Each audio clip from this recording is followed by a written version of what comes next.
Det er en oplevelse fra gynækologisk afdeling, hvor en kvinde på 34 skal have at vide, at hun havde kræft i cervix. Og jeg sad ved siden af patienten, mens lægen var ved at skrive journal og skulle fortælle hende det her. Men da han ikke talte samme sprog som patienten, så var han usikker på, hvordan han skulle forklare hende det. Så situationen var, at han ville faktisk lade med at fortælle hende det. Men blev også nødt til at fortælle det, fordi hun skulle ud og købe nogle ting til den her operation. Jeg synes, det var mærkeligt, at lægen ikke ville skynde sig at fortælle hende med det samme, hvad der ligesom skulle ske, og at hun havde kræft, og hvad det betød og sådan noget.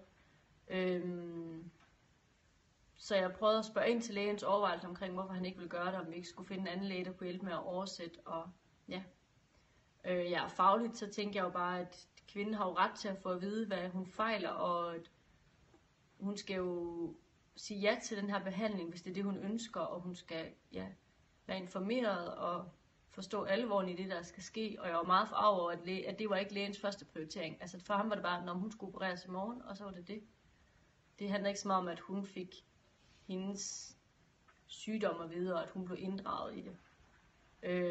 Og det gjorde, at jeg følte bare, at det var sådan, vi lå langt væk fra vores kultur, hvor vi altid skal give samtykke til alting, og vi skal sige ja til alting, og vi sikrer os flere gange, at patienterne forstår, hvad det er, de skal, og hvad de fejler, og de kan spørge ind til det. Men det var ligesom ikke det, der var i højsædet her.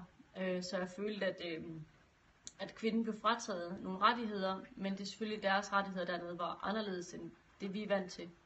Så det var rigtig svært at skulle være i, og jeg var jo også med til at påvirke situationen ved, at jeg ligesom spurgte mere ind til det, og lægen sørgede sig for, at kvinden fik det at vide, hvad hun fejlte.